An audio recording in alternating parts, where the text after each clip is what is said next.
Welcome, welcome. Hello, everyone. I'm Reverend Dr. Derrick Randolph, Senior Pastor of the Christian Memorial Church. We are back to our Wednesday night Bible study. I call it spiritual guidance. And in this season, we're having what I call post-COVID conversations. I know we're in the heat of COVID.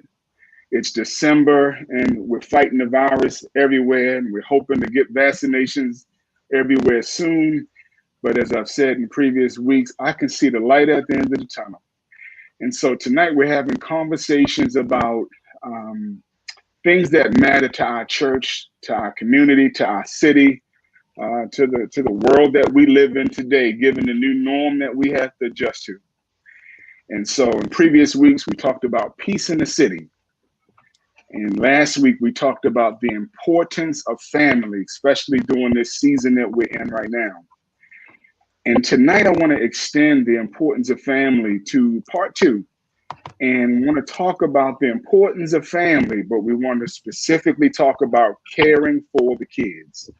We want to talk about caring for the kids because we are building a case for stronger families in Baltimore and in our nation, specifically in our communities. Because no one's going to care for us and our children if we don't. And so I want to invite a few friends tonight that I have on the panel.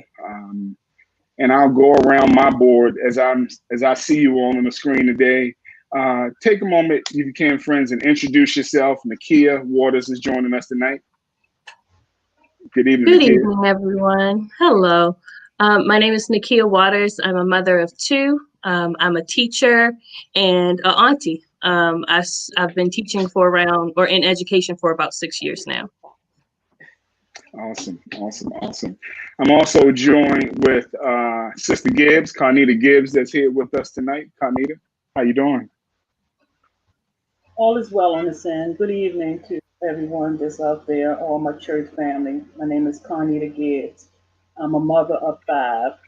I have 1 deceased. I'm a grandmother of 9 grandchildren, and thank the Lord, I'm a great-grandmother as of November the 3rd. I'm retired from the post office, and a member of Christian Memorial Church since 1988. Thank you. Awesome. You have a well that we'll draw from tonight, I'm sure of it. And also joining with me tonight is Danielle Neal. Danny, how you doing? Good. Hi, everybody. My name is Danielle Neal, and I have been working with kids since my entire life, even though I'm only 24. But I currently work with second graders, and I've worked in daycares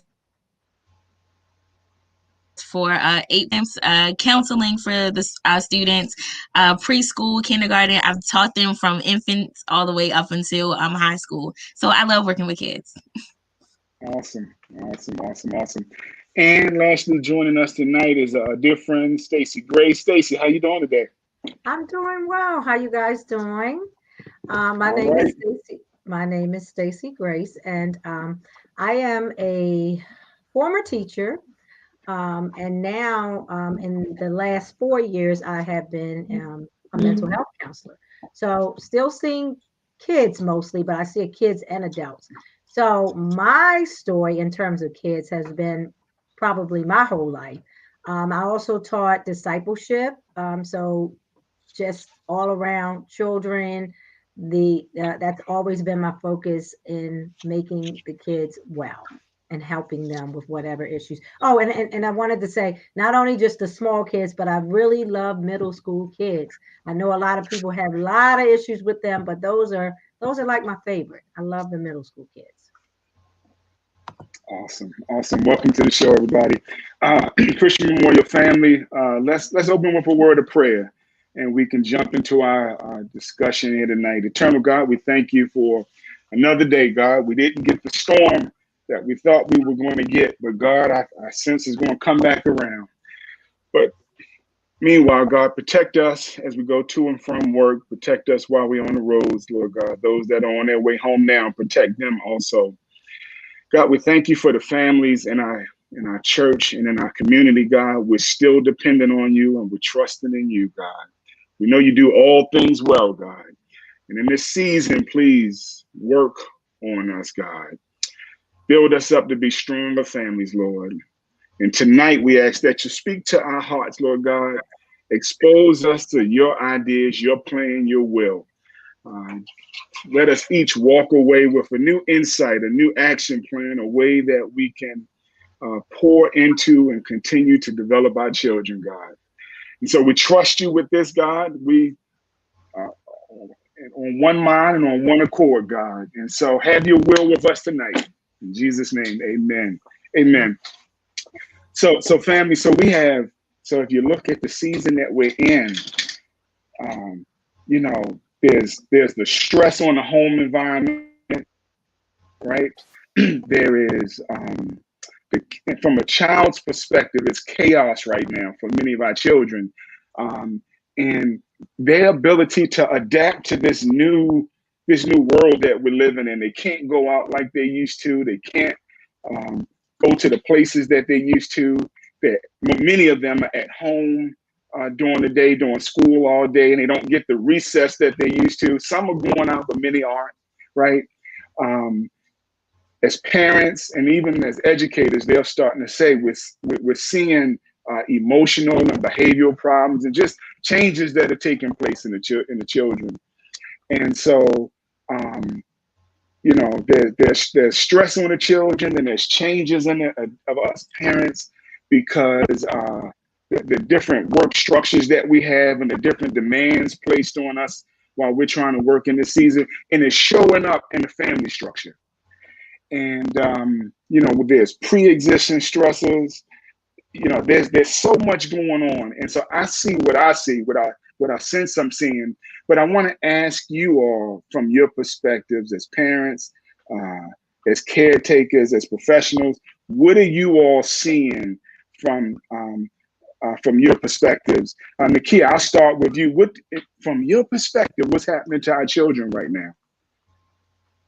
From my perspective, children are being asked to be more independent and accountable than they've ever had to be before. So they're on their own during the day. Parents are oftentimes at work or working from home with them. So while they're on their computer, their students are on their computer trying to learn. And there isn't a teacher to stand next to them and tap their shoulder. There isn't a teacher to hold their hand and guide them through in the way that they're used to. So they're being forced to complete assignments and be accountable for those assignments with all the distractions that are going on. So they have their video games, they have the chat on the computer, they have their little siblings, the TV. There's so much that they can get distracted by while they're also trying to learn almost on their own. So it's a very new environment for students. Indeed. Danny, what are you seeing? What do you sense? What I see right now is the students and the parents are experiencing what the therapists call decision fatigue, where there are so many decisions that they have to make that they never had to make before. Not only the decisions on how they have to choose to show up virtually, but then also what do they have to do now at home? What are the things that they have to do differently?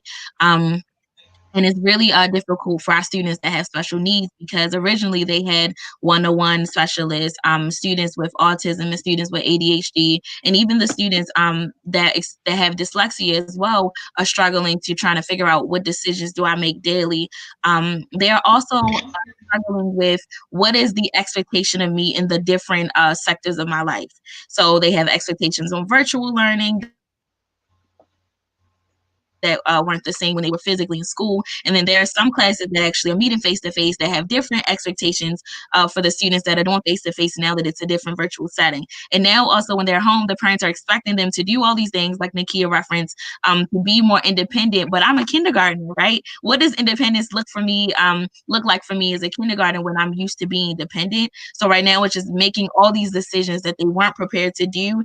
And also the students are having to be more resilient than they were used to before. So they've had the skill of grit, especially our African American students. They just naturally have grit, according to studies.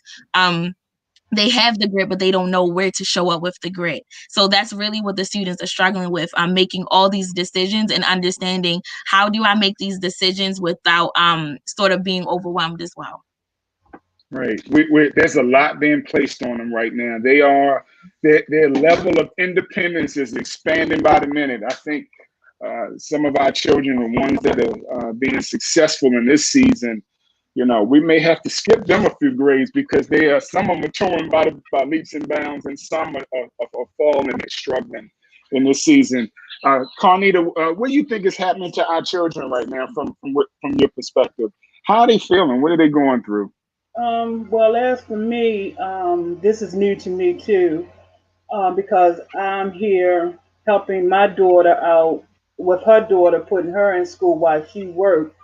And That's right. for her daughter, Kalia, she's more with her is more that is bored with her in school, and that she wants to be with her classmate because she's only 5 and she's in pre-K, and she keeps saying, well, Grandma, I'm ready to go in school. She said, because this is bored.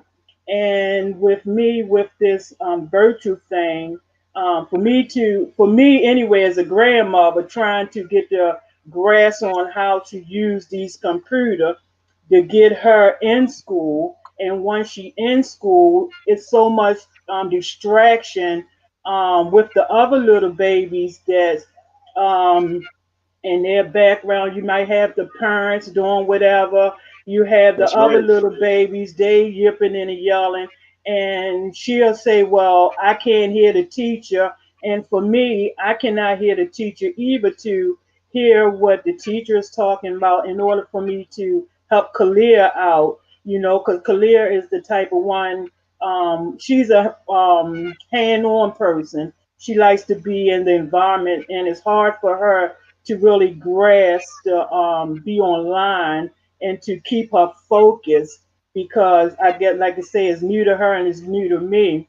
And the thing it is she's where once they have their morning class, they break for an hour, and then when it's time for her to go back as music class, she don't want to go back.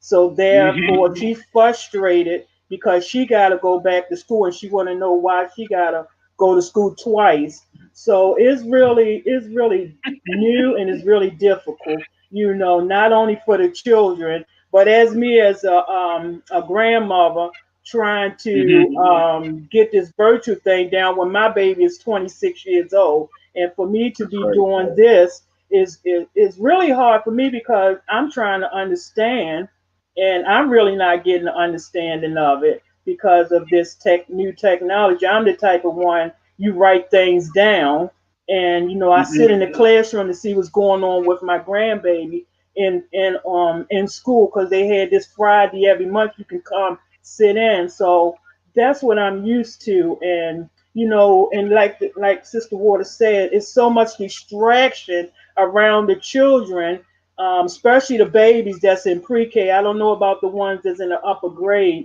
but I know for me to have the little baby, they extracted, they got the other little babies at home. So it's really hard. It's really hard. It really is. I tell you, I remember my children started out virtually this year. And I remember watching them in their school shirt, but in their sweatpants and shorts and flip-flops.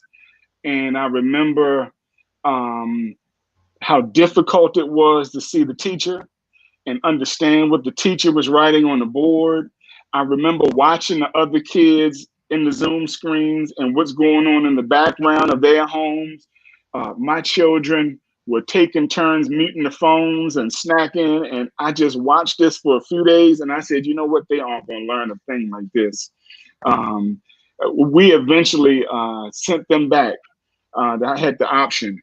And they had them in a nice kind of bubble. They were isolated real well. And so it terrified me to think that they may not have learned much in the spring, but I felt like they were definitely not going to learn anything in the fall. And having to come back after your own lunch breaks. I said it's almost like they're in college right now, Carnita.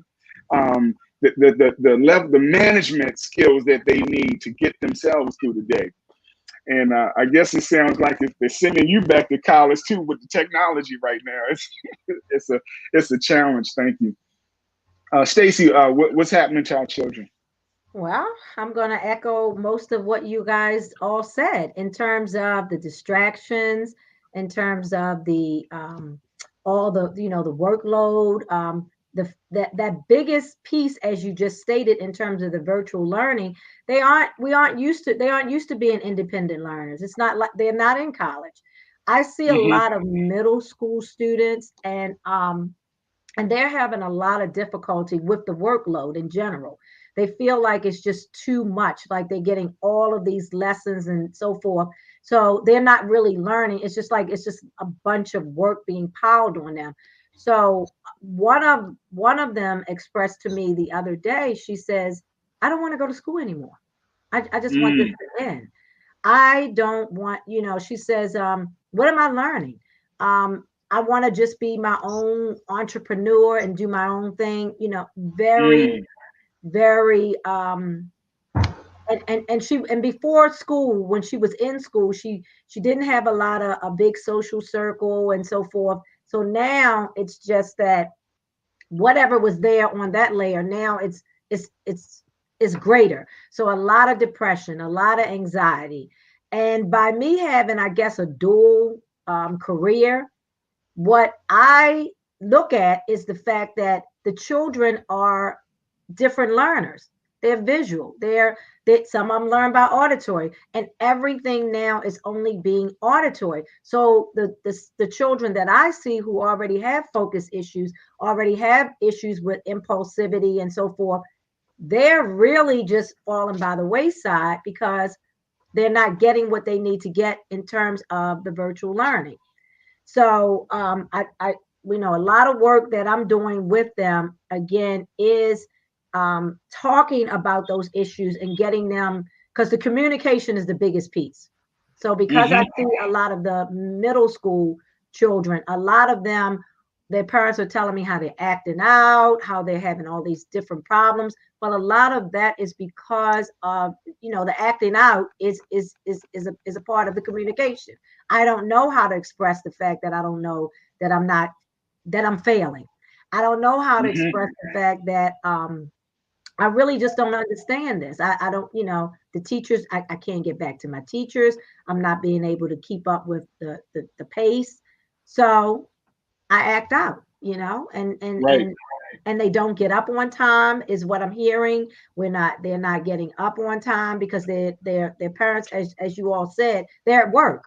So a lot of the responsibility is falling on them. And even though together we've created schedules, just to kind of keep them in line, it worked at the beginning, but it just like a lot of it, it's not working now.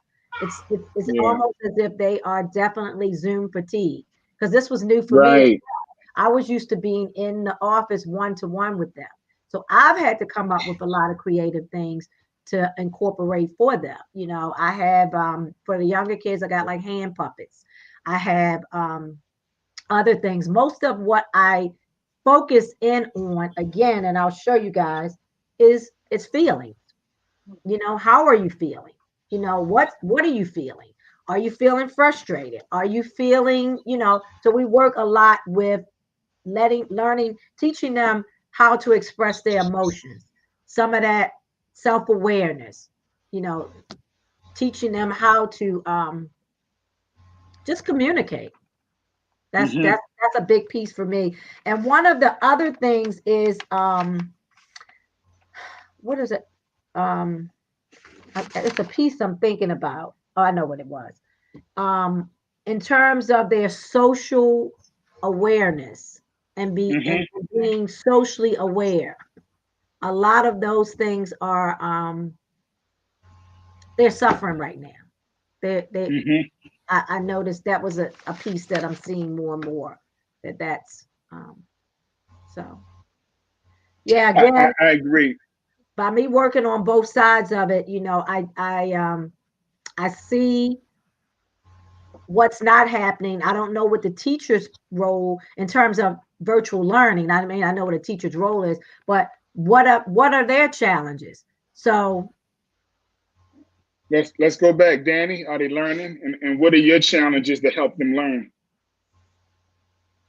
The challenges that we see with helping them learn is that everything that's made for them at home is not with the children in mind. So these schedules don't work for the kids because the kids were never asked about the schedule, right? So I'm asking the kid what they needed. So if I'm a parent who has a child with autism and I just made the schedule and didn't ask them, the child is less likely to work with that schedule because they're not motivated by that schedule. If you make a schedule that says, okay, well, you have this class and I'm going to give you 2 breaks in between while you wait for the next one, right? And then even when you have your teenagers too, you need to actually ask them what happens. For us, for teachers, we learn what is called student-centered curriculum. With the curriculum that's made by the state, it's not centered for the students. So because the teachers, what the teachers do as superheroes is what I call us, actually take the time to actually center anything we make for curriculum around them. So what parents can do at home is make a schedule that has a child in mind. So if they know that in their class, if they set up, if they follow the rules for certain things, then they'll be more likely to take a break after, and they're more likely to show up and actually to participate. And then with that too, you want to actually ask your child, going back to what she said as far as feelings, if they don't feel like they're included in something, they're not going to want to show up. That's just us in general. That's us as humans. If we don't feel included in something, we're less likely to show up. And that applies to kids, and people don't realize that kids are they have feelings as well. We only wait till they become adults to finally ask them. When they were like, Mom, you should have asked me about this when I was 5. I'm 30 now.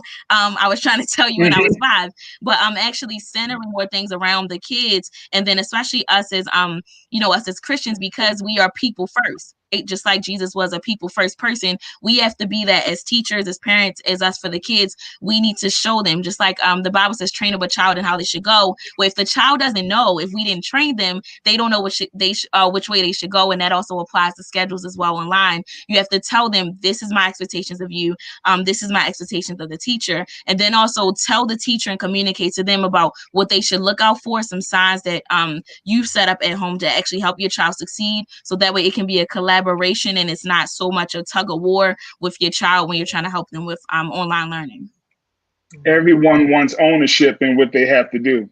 I mean, we do this in the workplace, right? There's some measure of collaboration when you start developing somebody's requirements, their job, their routine. Even children want ownership. I can speak for my own. I have one that will absolutely stick to his routine and meet his requirements rigorously. But his mind will be into it, but his heart will be into it if you allow him to help build it himself. And so there's a measure of ownership and engagement in there. And so we talk about wanting to get the children more and more engaged, right? And keeping them connected.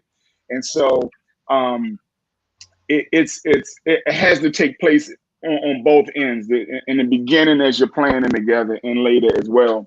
Nakia,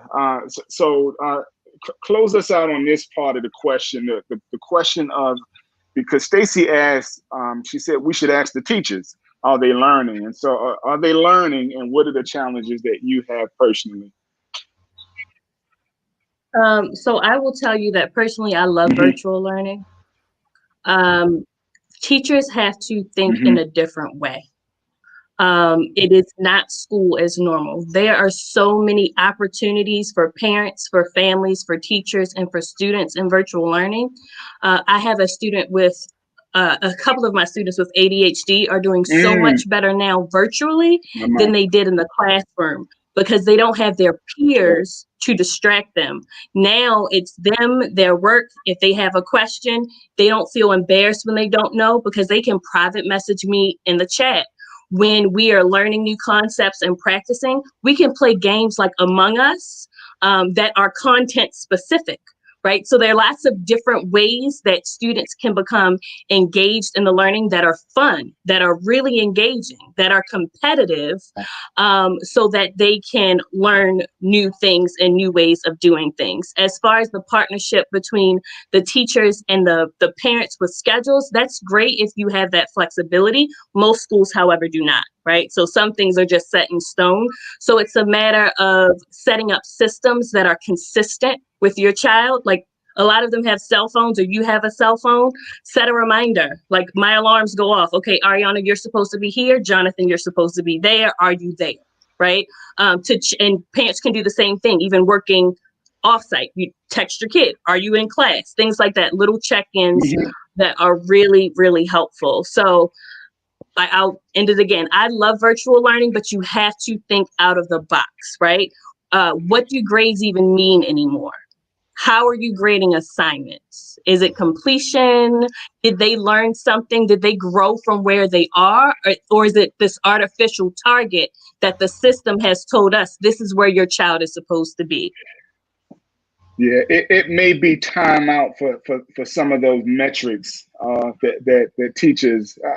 For y'all that don't know, I'm married and educated, and I was once an educator myself. And it just seems though I just saw my children's report card this past week, and while I loved it, I sometimes wonder, is it time out for us meeting those metrics and those goals, and start asking the question, what are you really learning? Erica chimed in the chat room, and she said the difficulty with the schedule is that the parents are often at work and unable to keep the children on the schedule. Social learning has added more stress on older children as well. My oldest has to get the youngest in school, but should be focusing on his own class. And that triggered me. I thought about how some companies are allowing their employees to shift and become flexible in their work schedules. Even in my own, we're looking at making work schedules as flexible as possible. And some companies, they're going to swing shifts, right? I started my career also in IT. I was working a swing shift. And perhaps we need educators and school systems to look at that for the children as well. Maybe we can have some of the children on some kind of later shift that where parents can better support them.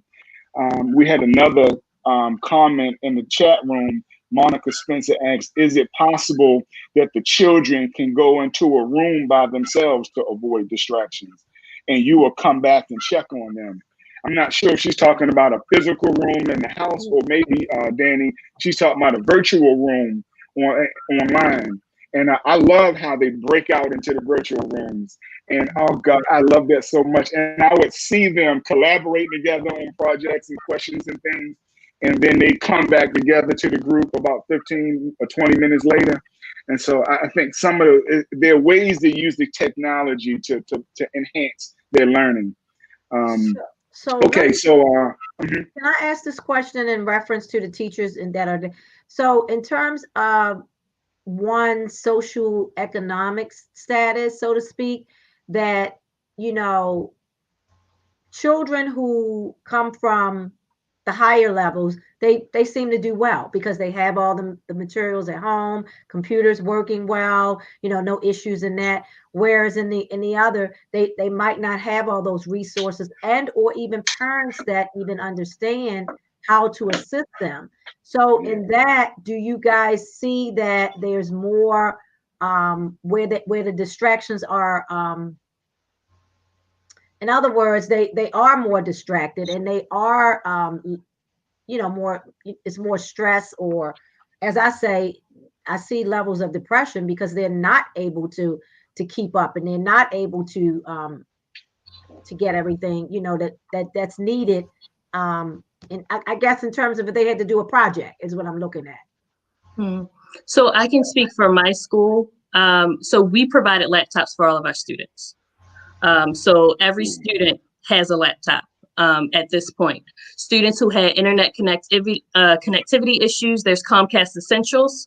But if you had a bill, you couldn't take you couldn't take that opportunity to have Comcast Essentials in your home for free. So we provided hotspots for those students. We're doing everything possible through that CARES Act that the federal government put in place to make sure that our students have the technology.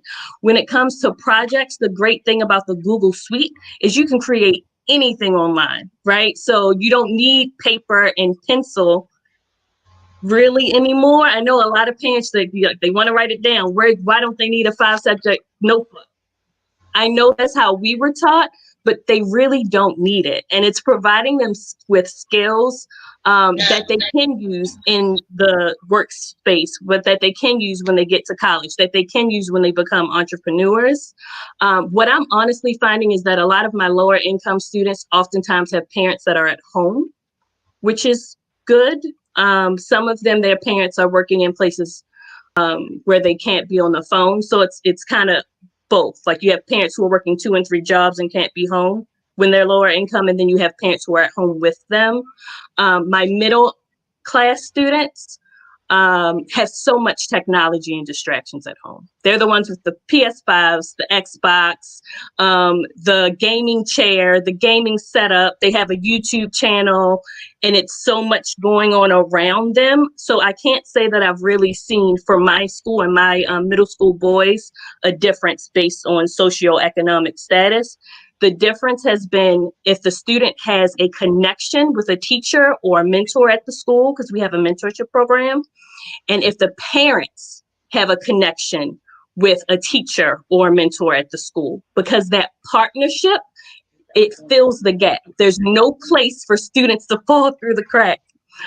Because I'm talking to your teacher is talking to me, and you loved your parents and you loved your mentor. So there's gonna be accountability on both sides. We have something called Caleb, know and love every boy. And so there's someone at the school that child has a connection with. That's our goal anyway, for that to happen. Awesome. So we talked about the learning and the different learning styles. We talked about children, the challenges of remote learning. You know, I know for one that, you know, this is ideal for children who have a strong attention span and for children who can manage their emotions, because you will get frustrated sitting there watching a screen all day. I didn't realize that I thought they were watching the screens for 6 hours a day, but I learned that teachers have been breaking up the school day, so they're not just constantly watching the screen. But let's talk about let's get kind of to the emotional, the part of our children. And first of all, the need for community. And so, Carnita, I'd like to ask you first, before we get to the educators. The children are at school, right? And, you know, they're sitting in the classroom, and just being amongst their peers in the classroom is fun. It's exciting just to see your friends each day, chatting in the hallways, talking to your teachers, just being at school, the excitement at the beginning of the day, the drain throughout the day, but then there's the end of the day, excitement to go home, to go to your lockers, to be, you know, walked out if you're a younger child. That's a sense of community that they don't have right now. And so just wondering, you know, what can we do to kind of to help them get the sense of community that they used to have? You know, what's needed at home, and then from us as the village, for the rest of us, what's needed to kind of build the sense of community for our children? Like I said, I just have my granddaughter, and I haven't really been around the children other than over here at Erica House, you know, just this week to see the older children, but most of the time they're in their room, so I really couldn't answer that question on that, because I don't be around the children to actually see what the communication can be. But I can only, from what I see with Kalia, she's just frustrated because she can't communicate like she used to with her little friends and her teachers and stuff, and she get frustrated I guess she's not understanding why the teacher can't call on her all the time, and she gets frustrated on that end. Mm, And she'll turn around. She say, "Well, Grandma, I know the answer." And I that's have a to tell name. her is more children in her classroom.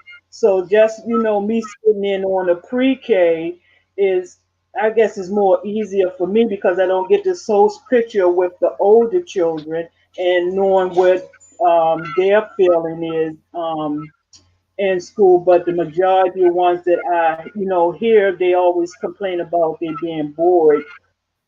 So with that communication, I really can't because I don't have them children in school. I'm just a sit on, but for me, just watching the children, the little babies in school, I get frustrated myself because it's hard, like I said at the beginning, it's hard for me to hear the teacher that's Mm, giving instruction because we have the other babies that's being distracted, either they twirling around in their chairs or they playing with their little firemen or whatever. So that frustrates me because Kalia, she's willing to learn, but not having that in school, in being in classroom. And so can I ask you this?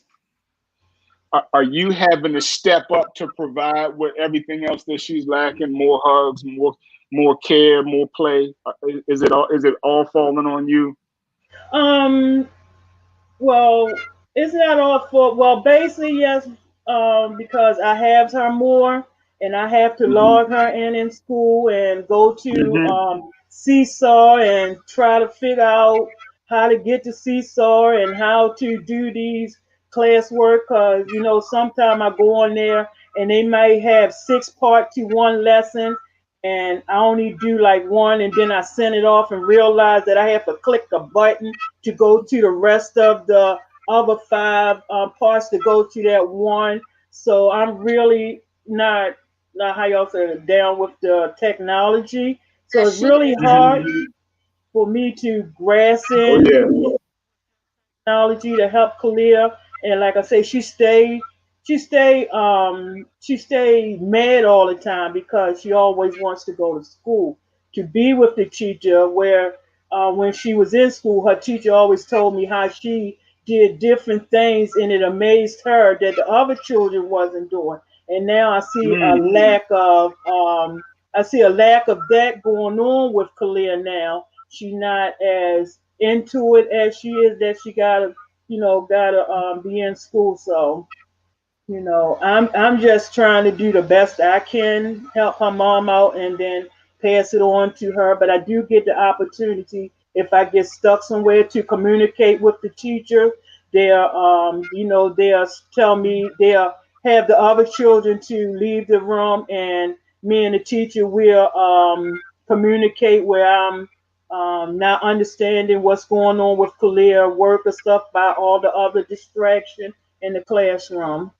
So I Let, do let get me that. let me let me pitch this over to Nakia and Danny. Help us understand what is it called when the students are missing um, being in class and being able to having that relationship, that touch with the teacher to be able to answer because teachers know the students that know certain answers, and so Yeah. they know what is it what is it that the kids are going through when they can't, you know maybe it's an Um, affirmation thing. yeah, I don't know if you guys read the book, but it's the 5 love languages, right? It's essentially that. When kids are in face-to-face instruction, they're able to receive those different 5 love languages. So you have the gifts, you have the acts of service. The physical touch would be like them being able to do like a handshake with their friends, or even the acts of service where they're able to. Some kids' love language is acts of service, so the teachers are doing things for them. So now, based on the kids, even words of affirmation is a love language too. Like the kids are not able to receive these things because it's virtually. So some of them had to be limited. So if you're a child who have a child who their love language is physical touch, they like hugs and all that stuff from their peers. Now they can't get that, so they're like feeling I'm not loved, right? And that's the main basis. In psychology, what they have is the Maslow's hierarchy of needs. In order for a child to get to where the teacher needs them to be, which is performing really great like they can, they need their basic needs met, which are food, water, shelter, and love, right? They need those met before they can even move to anything else. So before you expect them to do a math problem, they're going to need those needs met. So just like Stacey talked about with the socioeconomic status, for our students with lower socioeconomic status, they may have not eaten yet. So they're not ready to show up, right? I haven't eaten breakfast. I haven't even eaten dinner last night. So I'm not able to show up right now because I haven't had my needs met. And so they're being asked to perform when their basic needs aren't being met yet. So the kids don't know how to express that. They're not going to say to the teacher in front of the entire class, I didn't eat dinner last night. Instead, it would just be, I'm feeling sick. Right. So they'll just say that. And then so the teacher reaches out based on maybe what the child said, but it actually is something different. And so with the kids too, kids' main love language when they're young and as they grow older is experiences. Experiences and time is their main love language too. They weren't able to have the time with their peers. They're not able to have time with their parents. And now they're not really able to have time with their family as much.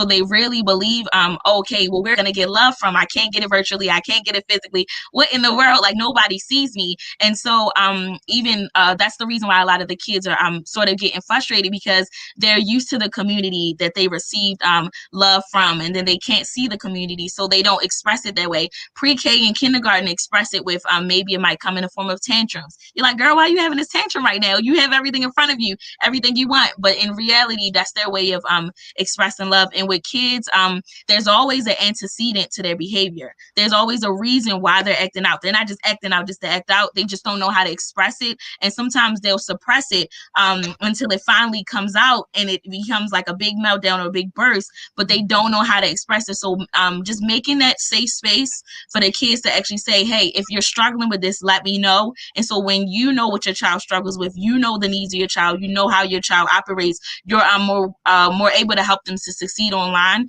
And then if you're struggling with technology too, like, just be honest with the teacher and let them know, because there are teachers who are struggling just like the parents. We do have some of the younger teachers who we have to come in and help them out with technology. So they're struggling as well. You parents and grandparents, you guys are not alone. The teachers are struggling as well.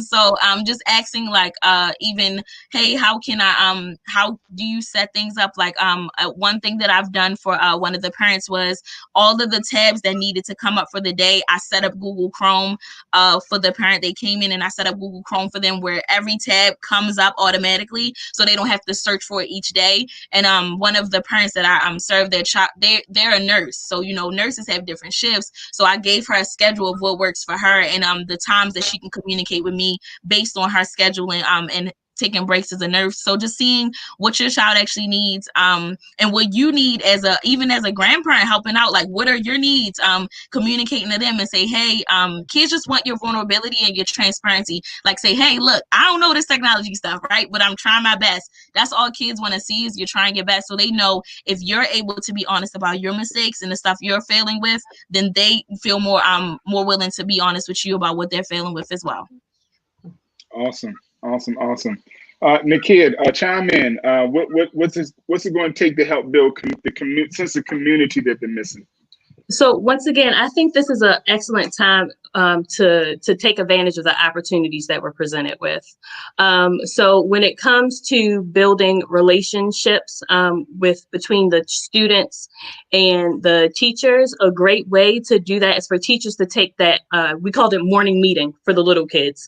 So in the beginning of that class session, I have middle school boys. So we're talking about what happened in the Ravens game, because, you know, Lamar had to go to the bathroom. We're all talking about that this morning. We're talking about who has a new haircut, who's locking their hair. Like we're just, but we're also talking about what's going on in the world with the young man that was just killed by police, because students are seeing this information, crazy places like TikTok.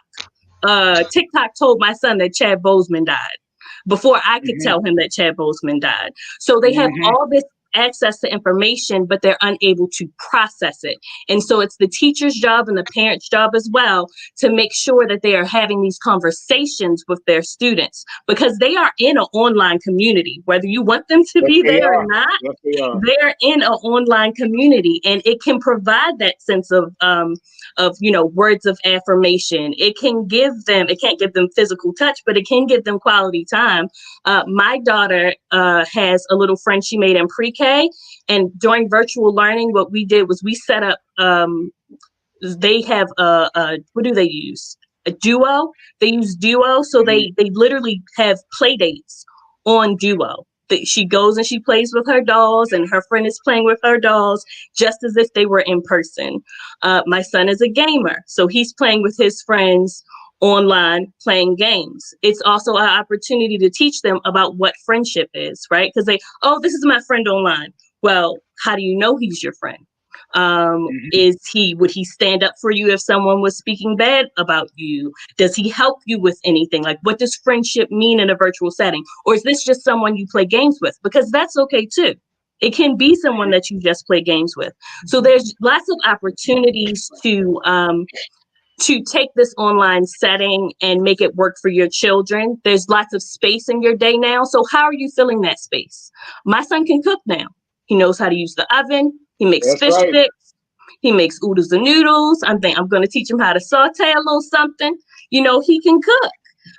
My daughter is learning new skills too, filling the dishwasher. She loves to paint now, just exposing them to things. Our ABC Mouse helps her brush up on skills. My son's learning art through Udemy. There's so many things that they can do with these gaps in their day. It's a matter of taking advantage of them. Something that I will say that I struggle with though as a teacher, there are 3 tiers of students, right? Your first tier of students, very small percentage, they're going to do something because you told them to do it. That's like 2 to 5% of your kids. I told you to go and do the work. You went and did the work. Great. Most kids don't do that. The next tier, your second tier of students, are the ones who need a little push. They need to know that you're looking, right? In person, I could just walk over to their desk and they'd start working. Wouldn't have to say a word. I just walk over. I can't do that virtually. So how do I get that same feeling virtual? And then you have that third tier who needs, you pretty much have to cancel Christmas before they'll do any work. So trying to figure that out as a teacher has been rough, but I can tell you that teachers are talking about it and we are trying to figure it out. But we all just have to make sure we're providing each other with grace and understanding, because it's the first time that anyone has had to do this before. So no one's failing, no one's doing poorly. Like I said, let go of those arbitrary measures and just do the best that you can for you and your family. Indeed. It sounds like they have to learn a new role in the community now. Even my own, we had them make dinner for us the other night, and it was just a joy, treat, and a treasure to be able to teach them, not only just to further develop that new skill, but to teach them new things to cook, right? And so it's amazing to see the ways in which they can grow in this season. We have to do the work to help push them. Stacey, so we're trying to figure out how to build community for the children for what they're lacking in the school system and during the school day. You can either speak to that or speak to the younger children, how to meet the social and physical needs of the younger children that aren't getting it right now. Well, I was listening to Miss Sister Anita in terms of your grandchild. And one of the things that Miss Danielle said, which was true, sometimes they can feel your anxiety or feel what you're experiencing in terms of, you were saying something about having a little bit of anxiety and so forth about the the computer and learning that.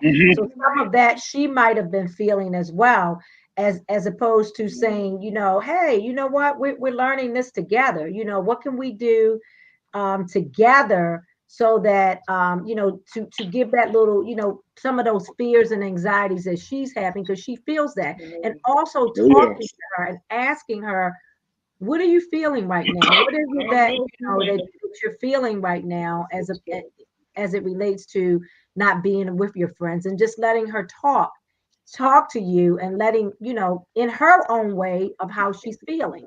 And then that's when you can get to the lessons of teaching her, okay, well, you're feeling sad about that. Why are you feeling sad about that? Let's talk about that a little bit, and just the different levels of whatever emotion she's feeling, not ignoring those feelings, but just letting her know, well, you know what? Sometimes I get a little nervous too when I have to do something new. Sometimes, we all do, and just letting her know it's okay. This is a new, as they calling it, new normal for everyone. We all are learning a different way, and right now it's not too much we can do about it because, of course, of the virus, and we have to do it in this manner. However, I can learn it with you, so we can do this together, because I say to my clients, I don't have a lot of younger clients. I have a 10 and up. So even with them, I say to them, this is new for me as well. Again, I'm not used to doing telehealth. I'm not used to talking to you guys in this manner. I'm used to being, playing games in my office and so forth with them. And so now we've had to, I've had to figure out a new way of even doing that. We do things on look, technology too for me it has been, so I had to figure all of that out myself, and some games, and I'm old school, so I have the puppets, I have the other things that we do, and we talk about those feelings. I allow them to tell, let me know how they're feeling. So again, just letting them know that we all are having some challenges with this, but we're going to get through this. It's going to be okay. We'll get through it together. So just those anxieties that we feel. And what else is your question? I'm sorry, you asked me something else. So it was also the emotional. It was meeting the physical and social needs of the children, the younger ones. What can we do to help meet the needs of the younger ones with the touch and so forth. Yeah. And as a community, what can we do? So as I go ahead, I'm sorry, as I was stating, in terms of just having that conversation with them, because even though they're, I guess you're talking about maybe age 5 or so, they still are able to tell you, having that conversation, it doesn't feel good. I don't know what to do. Or they're not going to use words such as lonely and so forth, but you can say, how do you feel? I feel sad. I feel mad, angry, or what, because they would say mad, they wouldn't say angry. Okay, well, tell me about that.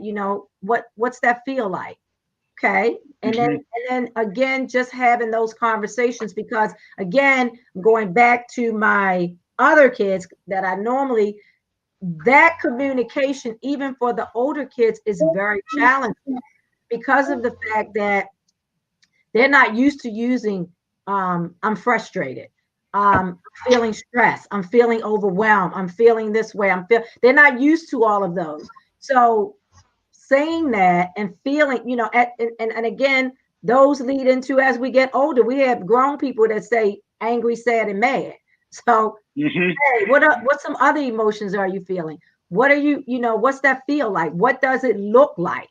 A lot of what we do is, what does it look like? What does it sound like? What does mad look like? What does it sound like? So just having those conversations, even with the younger ones, about, and it's like a teachable moment, just to, so you can now explain to them, okay, you know what? I think I'm a little bit upset with this too.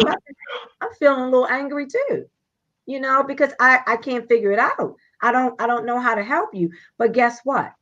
Let's see what we can do. Maybe I can talk to the teacher, and problem solving is what I'm trying to get. Stacey, I think there are a lot of our parents that are going through this, and caretakers going through this. I remember setting my children up virtually the first week, And we had one system that worked perfectly, right? And then the other computer, we just could not get my son enrolled in his right classes, signed up into the right classroom. Google was, it was defaulted to my accounts, and we couldn't get them out and get them into his. I started thinking, I said, maybe I need Danny to come over here to help me and Carnita, right? And so it was just a mess for me. And I remember we missed the day of learning because I couldn't get the computers to work right. And so I remember taking off a day to just sit at home and make sure we can get everything going. And I remember the frustration that I felt, and they were shocked to see me so frustrated. And I'm an IT guy. I've been an IT person my whole life, right? A programmer, a network administrator, security, you name it. So I just struggled, and I didn't want to let it defeat me, right? And so I'm going to stay up all day trying to get these computers going right, to get the technology part right so they can get their learning going. And sometimes it really does take the candid conversations with the kids, with what we're feeling, to open up the opportunity for them to express what they're feeling. And so I've been asking my sons frequently about how they're feeling during COVID. I know the social piece is missing for one of the kids. The kids come out, they ride their bikes some. I make them mask up when they go out. We're not letting them out for too extended periods of time, but we don't want them to be stir crazy while they're home. Like I said last week, I'd love to go to the movies. I like that. There's a new movie coming out in 2021 every week that I want to see, right? But we can't go there yet. Right. And so I'm asking my sons over and over again, how are you feeling? Has this COVID season, are you mad, sad, hurt, frustrated, disappointed? And they start out saying nothing, it's okay. And the more we dig and the more we pry, we do find out how disappointed they are, how angry. We didn't go on vacation this year, right? We didn't even get to take the weekend rides and trips away. Maybe one or two we took away. And so we were able to get one to admit that, yeah, you know what, this is a little bit depressing. And I was shocked to get that from an early teen, right? And so it takes us into the 5 stages of grief, because they are in some ways grieving and what they're going through. And it's going to take considerable work for us to come out of this whole, adults and children alike, families, the family unit as a whole, to come out of this season whole. Last week, we talked about being home together. People aren't used to being home together this much, right?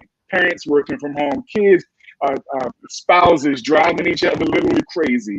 The stranger danger of not even realizing, oh, this is who I've been married to, or who I birthed, or who my parent is all these years. I didn't know them until now. Mm-hmm. And so just think of the extended families that are living together, and you're starting to realize who's in the home and how we really are. It's emotionally taxing. Learning how to adjust to not only the norm out there, but the relationships in here is mentally causes mental fatigue also, because there's so many new ways that you have to learn to adapt to each other to keep some harmony and some peace in the home. And so let me ask you this question. Can I say something, Pastor, before you go any further? Yes, please. Speaking on, elaborating on Miss Stacey's question of asking the baby how she feels, that's one thing that I do. And with Kalia, she would always say, how did she put it? Because it startled me for her being that age. She said, Grandma, it's just because of Corona. I'm not saying to myself, what she know about Corona? And she like, I like, Kalia, what you know about Corona? She like, Grandma, it's such a bully. And so I do, I do ask her question how she feeling, but my anger when I'm trying to get her on lab on a computer is not in front of her. When I get that frustrated, I thank the Lord for her teachers, because they allow me to call them and they walk me through the situation. And like sometime I've been on, one time I was on there for half an hour trying to get the concept of how to work the computer. So what I did, I called the school, and they gave me the teacher who's her teacher. They gave me her number, and the teacher just walked me step by step. But I could hear the other children in the background. So what she did, the other assistant teacher that was on there, she had her to work with the children while the teacher walked me through trying to get the concept of the computer. But it wasn't no anger where she seen me upset because she always, if she see me upset, she's like, well, Grandma, why is you so sad? So I try not to show that when I was trying to get the how to work the computer. What I would do, I would call the teacher and ask her, could she walk me through the situation where I can get into the Zoom room where they at. So, and I do ask Kalia how she feel, but she always is always about that bully. She calls the corona the bully. So she definitely let me know that the bully is out there. She can't go with her teachers and stuff. So I try to keep that communication with her, and I don't try to show her any anger or frustration that I'm having because I see what she going through when she can't get the teacher to call on her and she gets upset. But then I watches her and she be zooming through these chat rooms like she been doing it all her life. She'll tell me she want to be on front page and she'll have her big face up on the front and have teachers across the top. So, I'll be just sitting there watching her and she be teaching me. So I try not to show that frustration I'm going through with on the phone. If I get like that, then I like, okay, it's time for me to call the teacher and let her help me through the thing. So I'm learning. I'm learning. I'm learning. Learning. But so we're rewinding. Talk to the teachers. I love it. I love it. So what could family engagement look like in the evenings in this season? Could or should it look like in the household? You telling me, Pastor? Talking to the whole panel. I didn't hear your question because you broke up. Conversations. Sorry. Definitely conversations in terms of your day and how things went, throughout the day, and even sharing as we're talking now about what worked, what didn't work, what was a little challenging today, and just talking about those things, and letting and what might happen. You might find that everybody's kind of somewhere on the same page. So having those dinner conversations that now it almost like we're getting back to that where you can have a family dinner around the table conversation. That old school.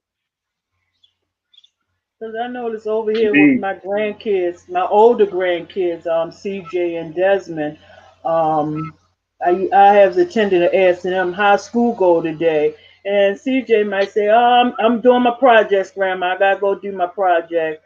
And Desi, sometimes he would say, oh, it's coming along, Grandma, it's coming along. And then when I would go to my other little grandbaby, she's 4, and I think she's in pre-K too. And she'll like, Grandma, it's so bored. It was just bored. But then she'll start counting her numbers. I sat last night and I heard her count 1 through 14. Something about that 15 that the babies forget and they jump to 16 and go on up. And I don't have Leah because she with her father. He keeping her right now. But I sit and I watch my older one, CJ, how he always saying, Grandma, I'm good, but I got to go up here and I got all these projects I got to do. And I'm saying, how you have projects over the internet? But I'm just saying that to myself. But somehow he'll come there and he'll come down, Grandma, I got a 92 in this. I'm like, all right, that's what's going on. So it's exciting to me to see that they not letting this virtual concept interfere with their learning. Because CJ, he'll come down and he be in a ball of joy how he done got a 90 in Spanish and 100 and something else. And I'm just saying, oh man, my grandson is awesome. He's coming along, you know. So it's really a different atmosphere now that I'm over here with the older one. But CJ, I believe he's in 11th, and I think Desi probably about in the 8th grade. So I'm just used to seeing just the little ones that's in pre-K, but to be over here and just to see the excitement that's coming from CJ and Desmond about the virtual schooling, it really is exciting over here, you know, to ask them how school coming along, because I know how it's coming along with the babies. They bored because they used to running around in the classroom, but to That's see right. the grown, my older grandchildren really making it different in this virtual thing. So it's not really as bad as I thought the virtual was till I got over here with them and seeing that CJ's making 90s and hundreds and his classwork and stuff. I'm like, okay, so it really is having his point with the children really learning, and like I say, to see my older grandkids in school on doing this virtual thing. So it's really a different atmosphere, and the communication I see is really exciting because you know he'll run down, grandma. I'm like, yeah, CJ, I got a 90 in Spanish. I got 100 in this. I'm like, okay, that's what's up. So the communication is really exciting over here, and to see the children really learning over here through the virtual. So it's really it's doing its part with that I see with my older grandkids over here. Awesome. Teachers. So I'll say, Pastor, family engagement over here. I live with 3 talkers. You know, I live with 3 people who love to talk. Jonathan starts dinner with, so how was everyone's day? And I'm like, I've seen you all day. I know how your day was. But I go ahead and I let them all share and they'll talk about their days. In the evenings, I also, when I'm up for it, because sometimes I honestly say, you know, you're getting on my nerves, you're getting on my nerves, you're getting on my nerves, it's me, right? So I have to assess where I am before I engage with everyone else. And if I'm up for it, then we'll play games, right? So we'll play charades, we'll play something that's not on the computer, I try and do. So just to rest the eyes, or we'll watch a family movie. It's Christmas, so, you know, we're watching all the Christmas movies, doing our arts and crafts, just anything to try and connect and do something different. Before, when it was warmer, they had lacrosse practice, so that was good. They could get out, see other kids, play lacrosse. Now Jonathan has Twigs, so the Baltimore School for the Arts has that program. But there are lots of opportunities because everyone's realizing, like, what are kids doing after school? Where's the enrichment? So there are lots of things that students can engage in unfortunately, online. Because they put even sports, they stopped those again in Baltimore City. So, but we're trying to figure it out over here. And I know the seesaw is good too. That seesaw that the children, the teachers give to the little ones, you know, I find that exciting too with the babies, you know, because they'll go in there and she'll like, oh, grandma, I can do this by myself. Then just to see her go in there and do her little activity by herself and they doing the letter sounds and all that. So I'll be getting ready to help. She's like, grandma, I can do that. And she'll make I find that exciting, that the seesaw that they have set up for the children. They can just go in there and like I say, I just sit back and she just do what she got to do, and I'm like, oh man, that's really awesome. Is that a website? Seesaw is an app for the smaller kids, but Udemy is a learning website. So they have how to do your taxes, how to draw anime characters, like whatever anyone wants to learn. And wait until they have a sale, because they have great sales. Classes that are $150 go to $15. So wait until they have a sale. But it's a great app, and then you can teach yourself something new. Like, I'm learning calligraphy. So while they're learning how to draw or learning something else, I'm learning calligraphy. Like, just think of everything as an opportunity. That's it. Yeah, they're definitely having sales right now. So they have a sale right now that's that I was looking at too. Girl, we on the same page. I'm trying to do that too. It's $11.99 until tomorrow, the 7th. Tomorrow's the 17th, right? Yeah, the 17th. And I would definitely say this is the time to teach your kids these old school games, right? This is definitely the time. As you know, a lot of Black people say, do we know how to play spades? Do all Black people know how to play spades? If the child is old enough, you know, like as they get older, teach them spades, or teach them even card games like I Declare War. I just taught mine. Yeah, definitely I Declare War, even dominoes, taking it back to Uno, just showing them the things that you used to play, like my parents have taught me games that I didn't even know existed, you know what I mean? But actually show them that those throwback games and let them teach you some of the new games that they're playing too. So you can have like a learning day where like, okay, you teach me about this, I'll teach you about that. Even the young kids are interested in stuff like typewriters, right? Pull out a typewriter, let them just play with it. They just need to see those things just to see, okay, this is history, and that's your way of learning social studies as well too. So you're interesting, you're at practicing having them practice handwriting that way without them even knowing.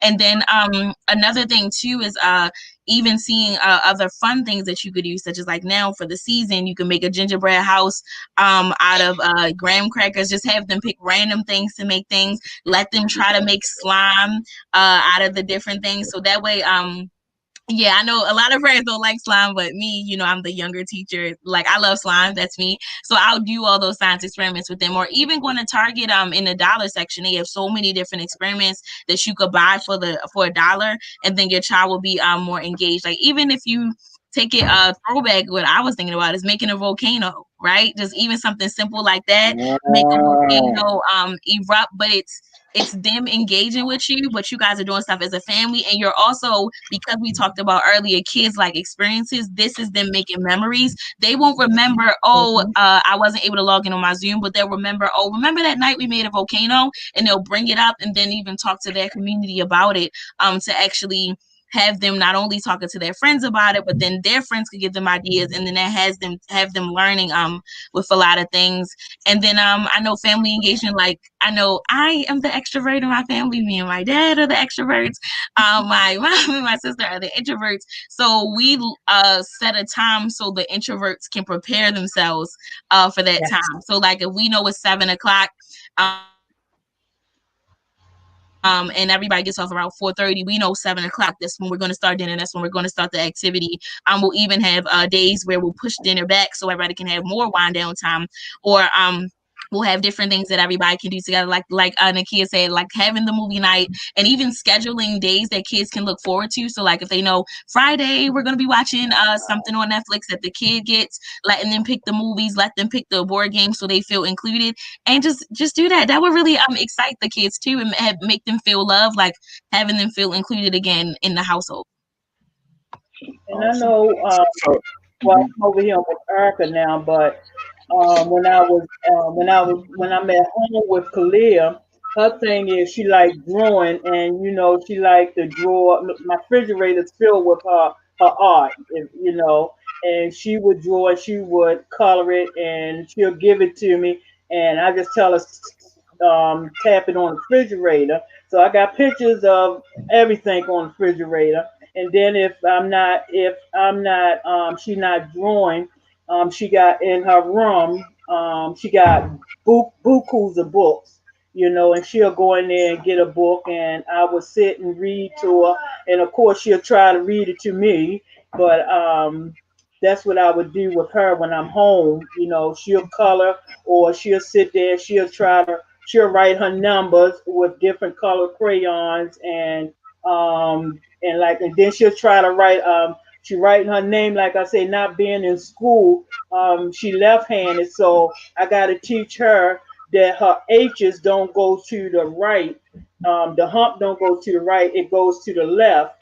Her, when she the H, the hump goes to the right side and not the left side, because she left-handed, and she thinks all her letters, she thinks all her letters supposed to go in the opposite direction. So teaching a left-handed little girl that her letters got to go in certain direction, like a B, the B go this way, but when she make a B, she think the B got to go like a D. So I'm trying to work with her because to let her know that them letters goes on the right hand side and not the left hand side. So all of this not being in school, it like she lost a little bit of it. So now I'm teaching her over that when you make a H, your hump goes on the right hand side and not on the left hand side. When you're making a lowercase b, your little case circle goes on the right side and not the left side. So she thinks everything's supposed to go to her left because she left-handed. So we have our moments She's at on home. target.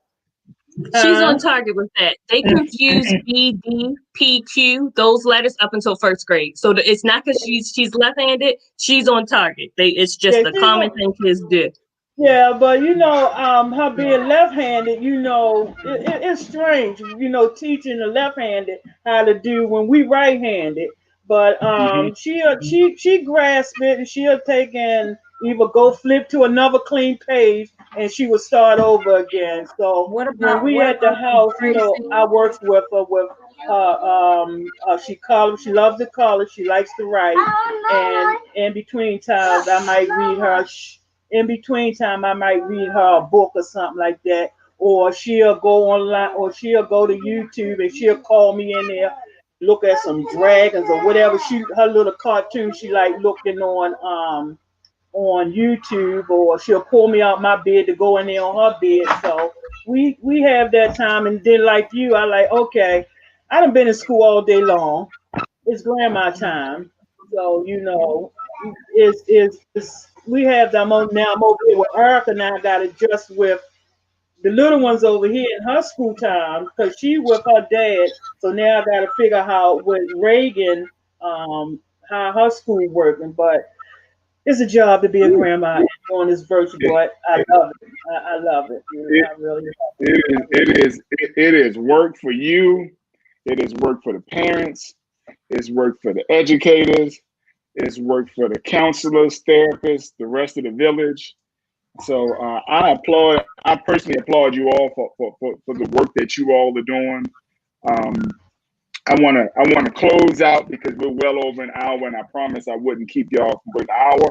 Why? Because you have your own families to take care of.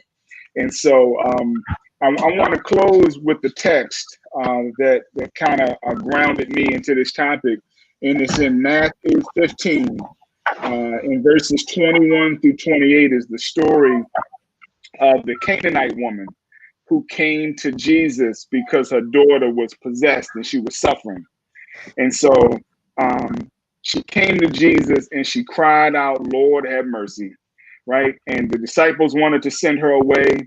And Jesus says what sounded like one of the most horrible things in the world is he said that I was sent only for the lost sheep of Israel. And she kind of she heard it, but she came closer to him. And as she drew closer to him, she said, "Lord, help me." She said, "Lord, help me." And he said, "It's not right to take the children's bread and toss it to the dogs." Don't worry, Stacey, my dogs are over here with me too. And she said, "Yes, it is, Lord. Even the dogs eat the crumbs that fall from the master's table." We know that story. But the key principle in there is that, we don't have demon-possessed children that we're handling, but we have children that are suffering right now. And Carnita hit it early for me. I almost shouted and ran around my kitchen. She said that it's a bully out there. And so we literally have to go to the Lord on behalf of our children.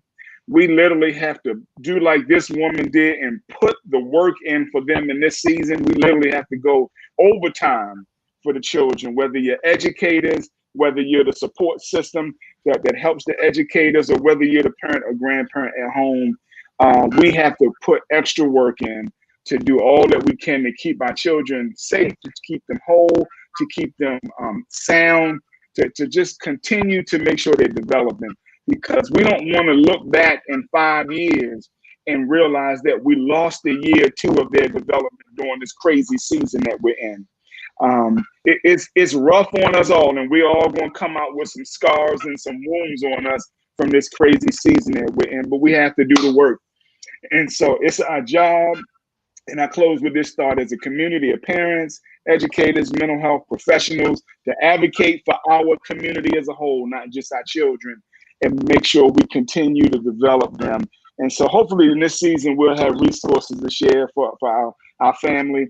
And I want to go around my board one time and just ask you all to share one parting thought or say one short parting prayer on behalf of the children or the community. And I'll start with Nakia, and then Danny, and then Carnita, and then Stacey to close out.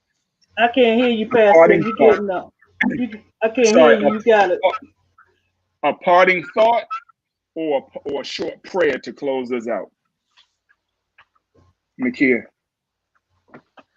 So my parting thought would be, and I'm going to keep coming to this, is grace, right? Give yourself grace, give the children grace, give their teachers grace, because we're all going through this at the same time. And then remember your agency. Teach your students, your children, to stand up for themselves. Make sure that you are standing up for yourselves and work together to help each other out, because there may be something that you know that the teacher doesn't, and you can partner together for the best of the children.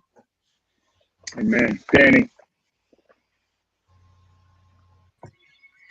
I would definitely say, but going back to what Stacey said too, if you feel like you need therapy, this is the time to do it. There are a lot of discounts for a lot of places that are giving discounts because they know the kids are struggling with it, and you could do it as a family as well, or you just have your child do it by themselves.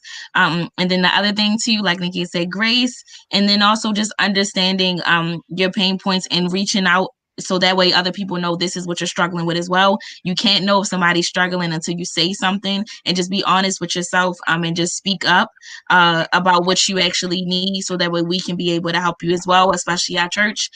We are always willing to help people when they reach out for anything that they need. Amen. Carnita? Parting thought or parting prayer? My thought, I just want to say that I'm grateful for the teachers. I'm grateful for the definitely. I'm just saying I'm grateful for the teachers, because they not only working with the children, but they working with me also, to be there, to be able to stand in for my daughter while she's at work. So I'm definitely grateful for them to work with me to get me to where I need to be at with this online virtual thing, to be able to help my granddaughter through school too. So it's truly a blessing for the teachers that take because you'll have some teachers that I've run across some that they have. I don't want to say snobby, but some is at that point that they don't really want to take the time out to help the parents, because I don't know if they frustrated with what they got to deal with on their end. But right. I just thank the Lord that the teachers that I dealt with my granddaughter, that they not in they not in that issue, that they're willing to help me to get to where I got to get to continue on with this virtue with my granddaughter. And I'm really blessed. I'm really blessed because, like I say, I'm not really at technology with this stuff, but by the grace of God, with the teacher she had, they are willing to take their time out to help me, and I'm just grateful for it. Amen. Amen. Stacey, last close us out, please. So I'm just going to say, just piggyback on everything everybody else says. It takes a village, and so together, I got a little more insight with the teachers in terms of what you guys are experiencing in the classroom, and how you're implementing things. So one of the things definitely to keep in mind is that, just like Pastor said, is that we all are going through something different. We are going through the bully, and I love that too. I love that. We all are in some ways having to make adjustments. So because of that, we all are experiencing emotions such as depression, such as anxiety, such as any frustrations. And we just have to have open and honest conversations about what we're feeling, not hiding our feelings from our children, and just being honest and saying what we feel. That's the most. Just keeping that communication open. Amen. Well, I want to thank you all for joining tonight. It has been an absolute pleasure. I'm sitting here with an educator who's been blushing from ear to ear at everything that we talked about. I hope and pray that that our families have joined us tonight and have enjoyed engaging with us tonight. I hope every parent had at least something that they could take away so that they can contribute into their children's lives. And so, again, I applaud you all. Thank you. I hope to have you all back on with me again so we can continue this type of conversation. Christian Memorial Church, love you.